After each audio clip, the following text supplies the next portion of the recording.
renovando tu mente. Cuando hablas de una elección divina soberana antes de que alguien haya hecho el bien o el mal, sin tener en cuenta sus acciones futuras, que estrictamente de acuerdo al propósito soberano de Dios, que los propósitos de Dios puedan verse por gracia, no por obras humanas, entonces la pregunta obvia que vamos a hacer es, bueno, ¿cómo puede ser eso justo?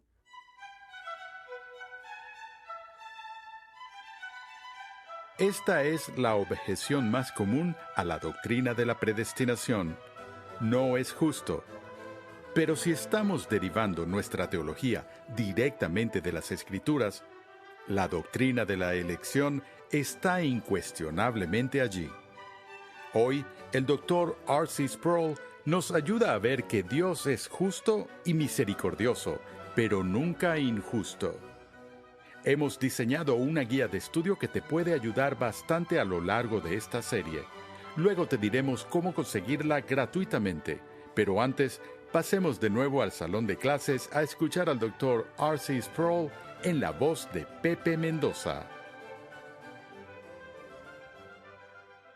Quizás la declaración más fuerte que encontramos en toda la Escritura y que habla directamente del tema de la predestinación se encuentra en el capítulo 9 de la carta de Pablo a los romanos.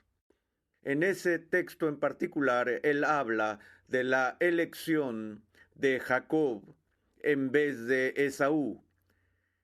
Y no solo este texto habla mucho del tema de la predestinación en general, sino que también es significativo por la pregunta controversial de si la predestinación es doble o no. Así que tomemos un momento en esta sesión para ver el capítulo 9 de Romanos y prestemos atención a lo que nos dice el apóstol Pablo. Empezaré con el verso 9 del capítulo 9, porque esta es una palabra de promesa. Por este tiempo volveré y Sara tendrá un hijo. Y no solo esto, sino que también Rebeca, cuando concibió mellizos de uno, nuestro padre Isaac, porque cuando aún los mellizos no habían nacido y no habían hecho nada, ni bueno ni malo, para que el propósito de Dios conforme a su elección permaneciera, no por las obras, sino por aquel que llama. Se le dijo a ella, el mayor servirá al menor, tal como está escrito, a Jacob amé, pero a Esaú aborrecí. Aquí es cuando Pablo busca ilustrar su comprensión de la elección divina.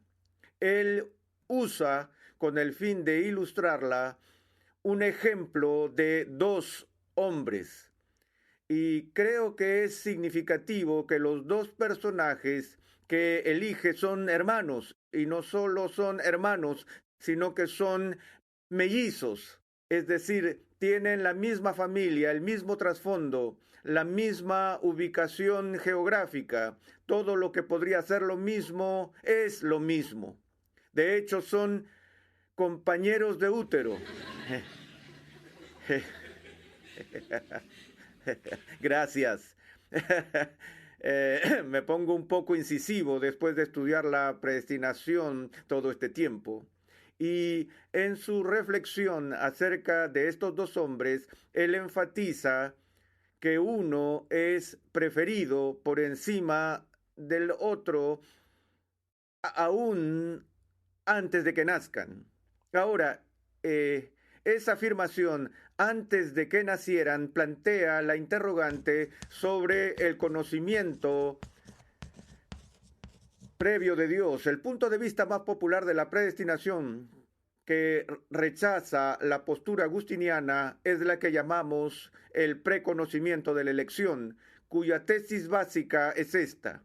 Esa predestinación simplemente dice que Dios desde toda la eternidad mira hacia abajo en el tiempo y sabe de antemano lo que la gente hará, y en base a ese preconocimiento entonces los elige.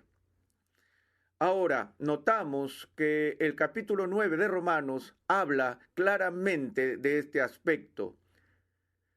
Leemos, porque cuando aún los mellizos no habían nacido y no habían hecho nada, ni bueno ni malo, veamos esta frase.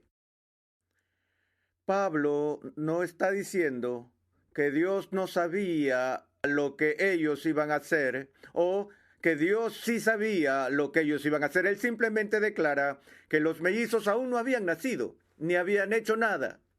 Así que todo lo que el texto en sí enseña es que la elección de Jacob por sobre Esaú fue antes que ellos nacieran. Ahora, la postura del preconocimiento estaría de acuerdo en que la elección predestinada de Dios se hace en la fundación del mundo antes que alguien nazca. Todos concuerdan en que la predestinación se lleva a cabo en la mente de Dios antes que la gente nazca. Pero la postura del preconocimiento de Dios dice que la elección se hace antes que nazca la gente, pero a la luz de lo que Dios sabe que harán después de nacer. Ahora tenemos un silencio en este pasaje con respecto a este punto específico. Y si alguna vez en el texto bíblico hubo un silencio incómodo, pues es este. A lo que me refiero es a esto: si el apóstol tuviera el deseo de dejar en claro que las acciones electivas de predestinación de Dios son hechas en base a la visión futura de las acciones del ser humano, este hubiera sido el lugar para decirlo. En otras palabras, si la postura bíblica es lo que la postura del preconocimiento dice, es decir, que Dios siempre elige a la luz de su conocimiento de las cosas futuras, en primer lugar, ¿por qué la Biblia no lo dice? Nunca lo dice. Y si alguna vez tuvo la oportunidad de decirlo, era aquí. Pero no solo no se dijo aquí, sino que Pablo se toma el tiempo para decir que, aunque la elección se hizo antes de que nacieran, antes de que hubieran hecho algo bueno o malo, debemos preguntarnos por qué incluye eso. Si su propósito era comunicar una postura de preconocimiento de la elección, el añadir esas palabras ciertamente se confundiría al pueblo de Dios, ¿no es cierto? Vayamos más allá, porque cuando aún los mellizos no habían nacido y no habían hecho nada, ni bueno ni malo, ¿cuál es la preocupación de Pablo? Para que el propósito de Dios, conforme a su elección, permaneciera. Una vez más, el énfasis en el pasaje está en el propósito de Dios, y lo que Pablo dice es que la razón para que esa decisión fuera hecha antes de que nacieran, antes de hacer lo bueno o lo malo, es para que el propósito de Dios permanezca. ¿Te das cuenta que la intención de este pasaje se opone totalmente al concepto de la postura del preconocimiento de la predestinación? ¿Lo puedes ver? ¿Por qué? ¿Qué otra razón podríamos dar para que el apóstol enfatice esto de que no hicieron ningún bien o mal? No solo no lo habían hecho en espacio y tiempo, sino que está implícito que tampoco en la mente de Dios. Es decir, desde la perspectiva de Dios no hay ningún bien o mal que se esté considerando. Ya que la conclusión es que el motivo por el que lo afirma, la razón por la que el apóstol da por haberlo dicho de esta manera, es que el propósito de Dios puede permanecer de acuerdo a su elección, no debido a las obras, sino por aquel que llama. La postura del preconocimiento dice que Dios mira hacia el futuro y ve que algunos tomarán decisiones correctas y otros decisiones incorrectas. Y de lo que carece esta postura del preconocimiento es que la elección de esa posición está basada en buenas obras, creyendo que es obra de Dios creer en aquel a quien Él ha enviado. La buena obra suprema es depositar la confianza en Jesucristo, en el sentido de considerar el concepto bíblico de la buena obra. Pero Pablo está diciendo claramente que no es por obra humana, sino debido a quien hace el llamado. El punto de vista arminiano tiene varios estilos, formas y colores. En pocas palabras, hace que la decisión final para nuestra salvación descanse en una elección humana, no en un acto divino. Y creo que Pablo está aquí aniquilando esa posición en una forma bastante contundente, enfatizando el hecho de que no se trata de obras, sino que aquel que llama, que el énfasis y el crédito por tu redención hay que dársela a Dios. Solo a Dios sea la gloria. Ahora, para que este propósito permanezca y que no sea por obras, sino por aquel que llama, le fue dicho a ella, el mayor servirá al menor. Ahí está la razón por la que Dios hizo esta elección, fue para demostrar su supremacía y su propósito. Tal como está escrito, a Jacob amé, pero a Esaú aborrecí. Regresaré a esta frase en un momento porque sé que provoca todo tipo de problemas con la idea del odio. Pero miren el verso 14. El verso 14 es una pregunta retórica. ¿Qué diremos entonces? ¿Que hay injusticia en Dios? ¿Cómo responde Pablo a su propia pregunta? ¿Acaso él simplemente dice, no hay injusticia en Dios? No, él usa la forma de énfasis más poderosa que puede usar. Algunas traducciones dicen, de ningún modo. Otros dicen, por supuesto que no. La respuesta a su pregunta, ¿esto indica que hay injusticia en Dios? La respuesta a esta pregunta es, absolutamente no. Eso es impensable. Ahora voy a especular por un segundo y quiero pedirte que pienses en esto. ¿Por qué crees que el apóstol hace esta pregunta retórica? Pablo es un maestro y cuando los maestros enseñan, saben que a veces durante las clases se presentan dificultades con el entendimiento de los estudiantes a lo que el maestro está comunicando. Un buen maestro se anticipa al problema y al momento en que éste surgirá. Ahora, es obvio que Pablo está aquí como un maestro que anticipa una protesta de sus oyentes cuando dice, ¿qué diremos entonces? ¿Y qué reacción específica espera que la gente diga cuando escuche esto? No es justo. Ahora, mi pregunta es, ¿por qué él anticipa esta protesta? Bueno, hay dos posibles razones en realidad. Él podría estar anticipando esta objeción porque puede estar pensando, puede que haya alguna persona que me escuche o lea mi carta, que estén bastante confundidos como para ser de convicción agustiniana, y encuentren en mis palabras una postura agustiniana de la elección, que obviamente sería injusto. Así que todo lo que tengo que hacer para evitar que eso suceda es decir, ¿hay injusticia en Dios? Bueno, obviamente no. Igual también para Agustín, Aquino, Calvino y Lutero y los demás. Quizás eso era lo que está anticipando. O quizás Pablo mismo es agustiniano y ha tenido experiencia enseñando la doctrina de la predestinación, donde cada vez que se menciona el tema, la respuesta inicial de la gente es, no es justo. Tengo la sospecha de que esa es la razón por la que el apóstol plantea esta pregunta retórica, porque lo que quiero que entiendas es que nadie nunca plantea esa pregunta en base a la perspectiva arminiana. De hecho, la perspectiva arminiana está diseñada de tal forma que eso no es un problema. Me consuela el hecho de que las mismas preguntas que se plantean en mi posición de la predestinación son las que el apóstol Pablo tuvo que enfrentar. ¿Hay injusticia en Dios? Porque en la superficie suena así.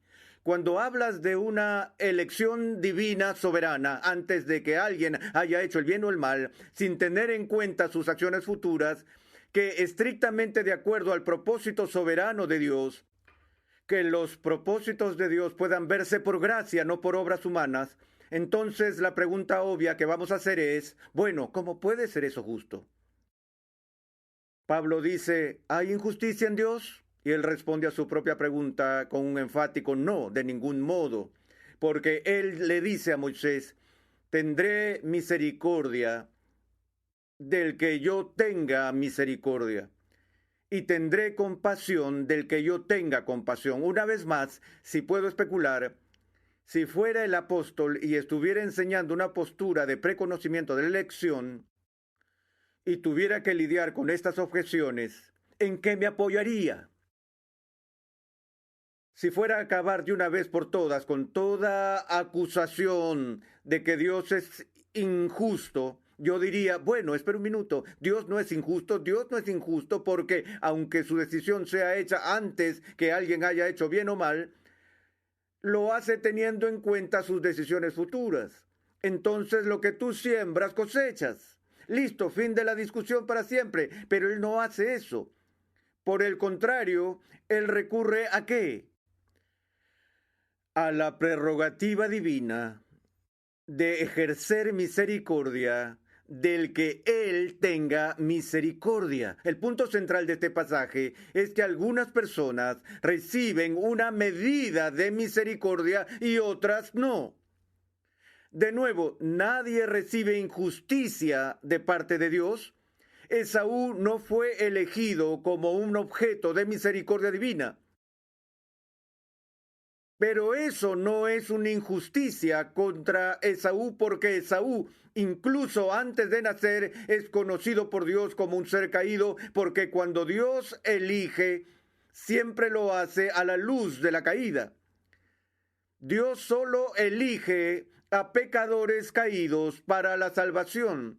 Todas las elecciones de Dios para salvación presuponen la necesidad de salvación.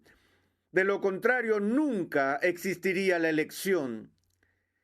Sería una pérdida de tiempo para Dios elegir para salvación a personas que no necesitan salvación.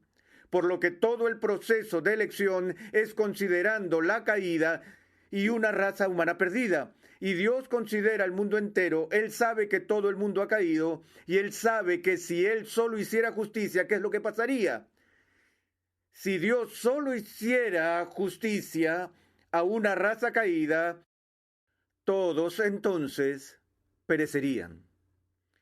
Pero Dios elige otorgar misericordia a algunos. Jacob recibe misericordia. Esaú recibe justicia.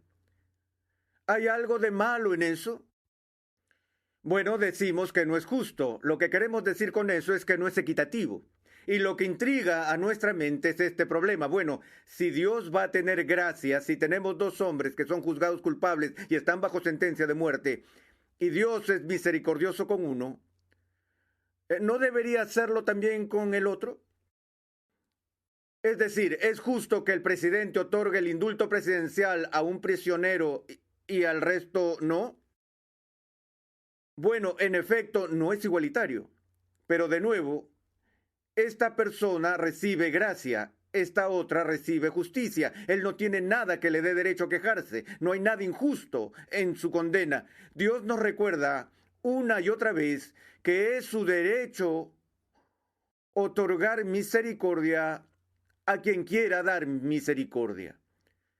Y si otorga misericordia a uno, no está obligado a dársela al otro. Nuevamente, si pensamos que alguna vez Dios está obligado a ser misericordioso, ¿qué significa eso? Que ya no estamos pensando en misericordia, puesto que la misericordia, por definición, no es obligada. Misericordia es algo que Dios hace de forma voluntaria. No está obligado a hacerlo. Él no tiene que hacerlo. No está requerido a hacerlo. Lo hace por la pura bondad de su corazón. Y nunca podemos decirle a un Dios misericordioso, y esto es algo que me asusta, espero que nunca le digas a un Dios misericordioso, Dios, tú no eres lo suficientemente misericordioso. Eso es blasfemo. Acusar a Dios de no ser lo suficientemente misericordioso, ya que ese cargo implica que hay pecado en Dios, que Dios no ha hecho lo que debería haber hecho, que debería haber sido más misericordioso. ¿Y quién eres tú para decirle a tu Creador, por cuya misericordia te dé el aire que respiras, que Él carece de misericordia? Porque él dice a Moisés, tendré misericordia del que yo tenga misericordia y tendré compasión del que yo tenga compasión. Ahora, el golpe de gracia. El verso que creo yo debería, con toda honestidad, dar fin al arminianismo para siempre. Así que, aquí viene la conclusión, no depende del que quiere ni del que corre, sino de Dios que tiene misericordia. La postura arminiana no dice que todo depende del hombre y no de Dios. La opinión arminiana dice que sin la misericordia de Dios no habría salvación, eso es cierto, pero que también depende de nuestra elección, que depende tanto de la gracia de Dios como de nuestra elección, que debemos ejercitar nuestras voluntades separado de la actividad divina para ser salvos. Entonces la elección depende de las elecciones humanas en la postura del preconocimiento. Y Pablo dice, no es así. ¿Cómo podría decirlo más claramente? Esto no se basa en el que quiere o en el que corre, sino en Dios. Ahí es donde está la dependencia. ¿Quién tiene misericordia? Cuando los hombres alcanzan niveles de poder donde quedan fuera de los límites de las restricciones normales, su capacidad de pecar aumenta libremente. Quiero decir que lo único que impide que Faraón sea totalmente perverso es el poder restrictivo de Dios. Ciertamente no fue el gobierno de Egipto el que lo mantuvo bajo control. Solo las restricciones de Dios impedían que Faraón fuera más malvado de lo que realmente era. Si Dios quiere endurecer el corazón de Faraón, ¿Dios tiene que crear una nueva maldad? Todo lo que tiene que hacer es quitarle las manos de encima y darle a Faraón el espacio que necesita. Y así es como el corazón de Faraón fue endurecido, que en sí mismo es un acto del juicio divino, un acto justo de juicio divino sobre él. Y el Evangelio hace lo mismo en las vidas de los condenados. Mientras más personas escuchen el Evangelio y lo rechacen libremente, más se endurecerán sus corazones. Y para que lo veas en este drama, Faraón endurece su propio corazón. Todo lo que Dios hace es remover las restricciones, por lo que Faraón es responsable del endurecimiento de su corazón. Entonces, de nuevo, vemos que en este esquema, en el tema de la elección, todos los seres humanos han caído, todos son malos. Dios da misericordia a algunos, como en el caso de Jacob, y a los demás los deja a ellos mismos. Ellos reciben justicia. Este grupo recibe misericordia para que Dios sea honrado y para que los propósitos de Dios puedan mantenerse.